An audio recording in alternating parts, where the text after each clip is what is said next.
welcome back to The Roar. I'm Isabella. And I'm Lila.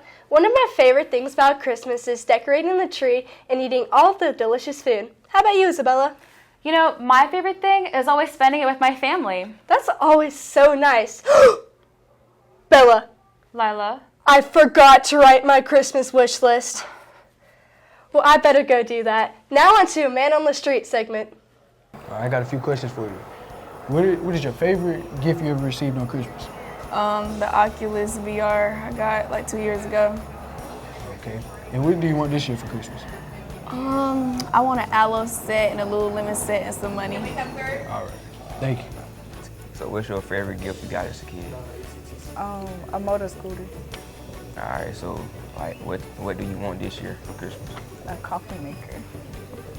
Probably a hoverboard. I used to love hoverboards back then. All right, what do you want this year for Christmas? This year, I want a 2026 Kid K5. All Thank you, right. pink. All right. Like pink.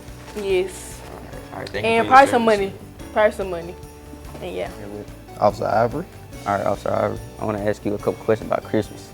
So the first question is, what do y'all do on y'all's Christmas? Like, what's y'all's tradition? No formal tradition. Essentially, spending time with the family, eating the same thing we would do on Thanksgiving and stuff like that. You know, opening presents, of course. Maybe the day before Christmas, Christmas Eve, stocking stuffer, leading up to Christmas, decorations. You know, all the fun stuff that kids like to do. Yes, and sir. that, you know, you got to still kind of keep yourself a kid as well. So I like to do it as well. So. Yes, sir.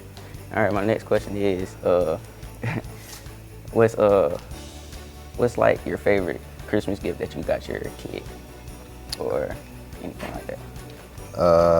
My favorite would probably be this year. My son just turned 6 and he likes little ride-on cars, so he got a little go-kart. Go-kart. Little go-kart. Little drifting go-kart, and he can drift in the middle of the street. Oh, yeah. So yeah. He So gonna I think have he's fun, gonna man. enjoy that. Just came yesterday. So Oh yeah. got to put it together. Yes, sir. All right, thank you. Every year for Christmas, Prattville has many wonderful events for you, your family, and friends. Events like the Christmas tree lighting that happened last night and a parade that happens this Friday. There are plenty of lights to see, food trucks, skating, music events, and even surprise visits from Santa Claus. Merry Christmas! Merry Christmas! And now for a story about our P7 Bible Club. So, you've probably heard about P7 on the announcements, or you've seen it posted on social media and you wondered, what is it? Let us break it down for you. P7 stands for Project 7. It represents the 7 most critical years of your life, from 6th grade right up to graduation, where we tackle one massive project, evangelizing the gospel of Jesus Christ. This isn't your average club. It's not just a place to hang out, it's an opportunity to unlock faith. We're focused on teaching lessons, praying, connecting students, and empowering you to take the lead. This is where you move from just hearing about faith to actually living it out loud. It's about being equipped, not entertained. We are actively working to impact our school and our world by serving others for Jesus Christ. Think of this as an engine room for changing hearts. We are the ones praying for our classmates, our city, the ones building spiritual unity, and the ones sharing the simple truth of the gospel. If you want to stop feeling passive about your faith and start being powerful, this is where you need to be. We're looking for students who are ready to be bold and to make a difference in elevating Christ right now. So, when does this happen? We meet every Wednesday right after the bell. It's a quick half hour. It's from 3 to 3:30 p.m. in room 210. And yes, P7 is open to absolutely anyone. There is no requirements needed. There's just a desire to be part of something huge. Stop wondering and start leading. If you are serious about your faith and are ready to have fun doing the most important work on campus, find room 210 this Wednesday at 3 o'clock. Project 7 is waiting for you. Now, over to Sports Central.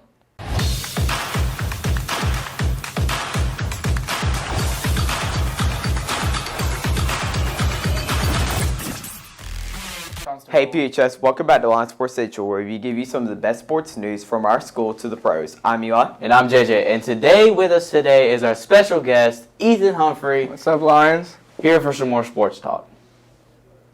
Well, we are nearing the end of the college football season. We have officially been given the last ever playoff rankings. with Indiana, Ohio State, Georgia, and Texas Tech being the first 4 seeds and receiving first-round byes. We have Texas A&M versus Miami, Ole Miss versus Tulane, Oklahoma versus Alabama, and Oregon versus JMU. Yeah, they can see all that. Let's talk about the conference championship games. Okay. Oh, yeah. So let's start off with talking about Indiana, Ohio State. Wonderful game. Absolutely love that game. Great win for Indiana. The biggest thing about that was Ohio State beatable? Because there was a world where they just looked like the best team in the country and no one was even close. And showing that Indiana could beat them, it shows that the pool of programs that can actually win a national championship this year went from 1, Ohio State, to probably 5 or 6. I'd put at all those first 4-round byes, I'd probably even put Texas Tech, maybe even Alabama in that pool of teams that could probably win a national championship this year. So that makes the college football bracket much more interesting. We also got to talk about the ACC championship. That was a crazy game, guys. I'm not going to lie. I cannot believe 7-5 Duke, or I guess 8-5 now, Duke, was able to win that whole thing. That's just insane. That speaks to the parity of the ACC, but also kind of how bad of a conference it is. And we were this close to not getting any ACC teams in the playoff, which would have just caused a riot in college football. So that's kind of crazy. And you want to know what I think? It's mainly SEC teams in the college playoffs right now. Yeah, I mean that's what we kind of expected. Yeah. Speaking of SEC, let's talk about the championship game from Georgia to Alabama. Yeah, Alabama getting blown out. This game was such a wash. Like Georgia giving Alabama the belt. Yeah, man. I was watching this, and it was really boring. I'm not gonna lie. And there were people talking about how Alabama could get knocked out if they lost to Georgia really bad. Well, they lost to Georgia really bad. They didn't get knocked out, and there was no way that was gonna happen because for that to happen, that would basically be saying the College Football Playoff Committee does not care about conference championships, which then would likely lead to SEC teams or any teams competing in conference championships to maybe even opt out, which would just lead to the death of conference championships in general, which in my opinion I think is coming inevitably, but we want to delay that for as long as possible. So I think I understand why they put them in. Personally, I would have left them out. I would have put in Notre Dame over them, but that's how it played out. Let's talk about the Sun Belt, the championship game, how JMU got it. Yeah, so JMU beat Troy. Unfortunate loss for Troy in the Sun Belt Championship. So the reason they were even able to get in is, of course, you can't let a 5-loss team get in the college football playoff. So the next highest ranked conference championship had to get in. So the champion of the Sun Belt was the next highest ranked. That was James Madison. I see James Madison and Tulane. Obviously, they're probably going to lose. I think out of any group of 5 team on the bracket, Tulane has the best chance of beating Ole Miss. Ole Miss, they have a new head coach. We don't know how the Pete Golding era is going to work out. That was kind of a crap show for Ole Miss near the end of the season with Lane Kiffin and all that, but we can see how the team tries to bounce back from that. What are you guys' picks for the rest of the playoff bracket? What do we got here? Honestly, I got Oregon winning over JMU. Yeah, I mean the whole bracket, bro. Oh, the whole bracket, bet. So basically, for me, my picks, Oregon getting to go against Texas Tech, Alabama by a very close game because, in the regular season, Oklahoma beat Alabama by 2 points, right? But I think Alabama might bounce back. It's another road game, though. And it's not a road game. Not disciplined. Is it a road game? Yeah. It's a road game. They're going to Oklahoma. Oklahoma's a higher seeded team. But here's the thing. The playoffs. You know how playoff Alabama is, right? They don't want to get knocked out. Do you realize that y'all you did lose to Michigan 2023 playoffs. But. That was Michigan. That was 2023. Oh, yeah, fair. And okay, what other games do you have? Ole Miss winning over Tulane. Okay. And then it's a very difficult decision with Miami and Texas A&M, but I think I got Texas A&M winning over it. So you have every SEC team winning. That's what you're saying for the first round. And what do you see for the second round, JJ? The second round, Oregon beating Texas Tech. I think I see that happening. It depends. Alabama or Oklahoma. Indiana is still going to win either way because they're the number 1 seed, and they did just knock off the old number 1 seed, Ohio State, in the Big Ten championship. So I think I see that going on. Georgia depends on who wins. Ole Miss. Georgia is going to win that one. Whoa, what do you mean depends on who wins? If Tulane wins. You're picking... Yeah. You're picking the games. Come on now. Yeah, no. Georgia winning, and then I got Ohio State winning as well. So who do you see winning the national championship then out of those 4 teams you have left? Ohio State, Georgia, Oregon, and Indiana. Who do you see win the national championship? National championship matchup? It might honestly be Indiana and Georgia. Okay. And so I might you see have Indiana winning that then? All right. Indiana beating Georgia. I mean, yeah, that's a fair pick. Indiana just beat the best team in the country, so They did just beat. that makes sense. It is a fair pick, and also Fernando Mendoza is a Heisman QB, so I can see how he man, plays he's and playing out of his mind. For real. What do you have? What do you got, Yola? I don't have every SEC team winning every single first round thing. I got Oregon over JMU. That's an easy thing. JMU has a Keep talking, bro. a lack of Power 5 play. They're an 11-1 school, and even though they have 11-1 record, like I said, they have a lack of Power 4 play. So I think Oregon will be able to slip by very easily.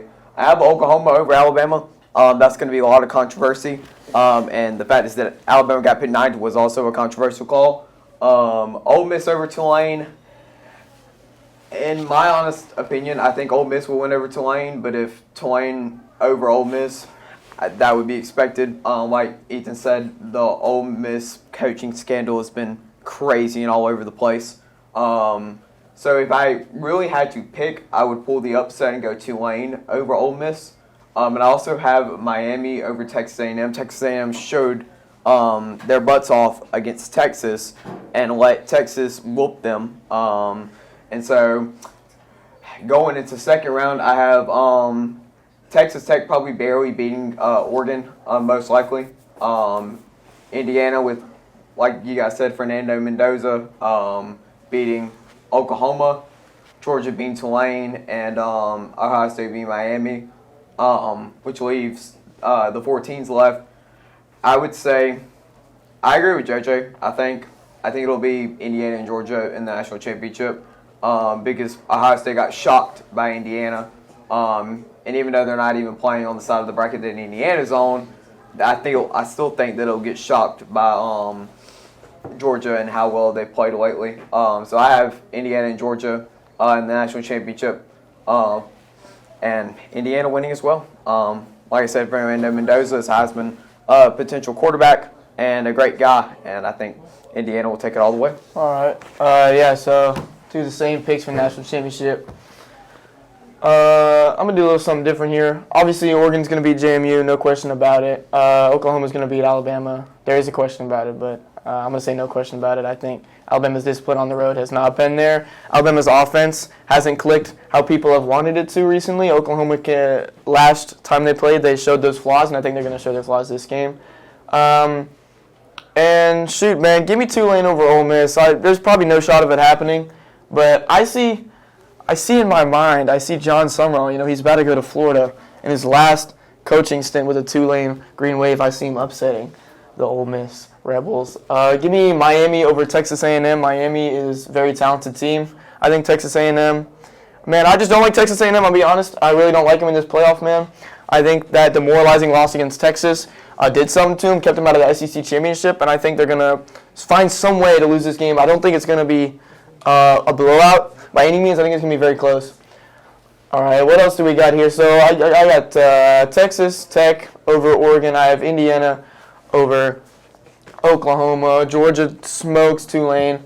I have Ohio State over Miami. So then it's just SEC teams and Big Ten teams. And I'm going to take Ohio State over Georgia. I'm going to take Indiana over Texas Tech, and Ohio State-Indiana rematch in the national championship. Give me Ohio State to win the national championship for the second year in a row. I just don't understand how people can be down on this team after that loss. That was a great loss. I mean, obviously no loss is amazing, but that loss really showed to me their flaws and the ways they can be beat and the ways that they're going to try to make that better next time. And actually, I want you to cut all that shit out because that was terrible. My analysis in the national championship game is disgusting. Give me Ohio State to go back-to-back, beating Indiana in the national championship. No question about it, man. They're just the most talented team in the country. I think they're going to find a way to win second national championship. Give me that. Alrighty. Well, that's all of our predictions on the college football playoffs. We're going to cut it back and talk about some other sports news. The college basketball, let's get into that. Auburn had another terrible 30-point-something loss to Arizona on the road. Arizona continues to look like one of the top 5 teams, top 10 teams in the country. I still think Michigan should be number 1, but That's just my opinion. Another really bad loss was Gonzaga just destroying Kentucky. Kentucky has not gelled. Their offense, their defense, the way their players handle on the court, I see a lack of effort, and I don't see them meshing well together, playing well as a team. Once they figure that out, I think they could be pretty dangerous. But as of right now, they just don't look like that big of a threat, especially with how quickly Gonzaga plays and how efficient they are with the ball. I mean, they look like, honestly, again, a top 10 team in the country. Mm-hmm. And speaking of Arizona, even though Auburn lost to them by 30, we have Alabama playing Arizona tonight. And so I wonder how Alabama will play against them. Yeah, I do believe that's not a road matchup, though, is it? Is it a home game? For the Tide? Yeah. Believe so. I didn't mean Auburn. Has been. Yeah, that's a home game for the Crimson Tide, so that won't be as difficult. But man, I still see Arizona. It'll be awful close. It'll definitely be awful close. But by far the worst loss of the season any power team had was Purdue getting up. Oh God. By far the worst loss any team had was Purdue getting upset by Iowa State by 30 points. That is the worst loss they've had at home ever. That is upset. Especially as a number one team. That is embarrassing. Yeah, that is crazy. Terrible loss. Team on the top 25. And I tell you what, Iowa State, man, people are sleeping on them. I think Iowa State, man, they look like a really good basketball team. And now with the new AP poll hopefully coming out soon, I think Arizona's got a chance of being on top. Michigan will probably slide into 2. No, I don't see that. No way. Michigan, after what they did in Vegas during Feast Week in the Players Era Tournament, destroying every single team they played, good teams. These weren't like scrubs. These were really good power conference teams. Yeah. They just smoked. They smoked Gonzaga. Gonzaga just smoked Kentucky. So I'm going to say Michigan has to be the number one team. And if they're not, they deserve to be. And Arizona can stay at 2 for how much I care. Yeah, but what do we think is Purdue's going to go down to after getting... Honestly, I have no clue. I think they're still going to be ranked, but it was such a bad loss, it's hard to tell. Iowa State's going to continue to move up into... God, I keep... Top 10. Yeah, Iowa State's, I think, after that one, they're going to continue to move up into the top 10 for sure. I think Purdue will stay in the top 10, too. I think they might be right on the bubble at 10, depending on how the other games just work and play out. And we'll see what the Associated Press thinks of the top 25 college basketball EP poll once they put it out. So yeah. That's all we got to do for Lions Sports Central. Hopefully I'll see you guys next year. Merry Christmas. Merry Christmas, yeah.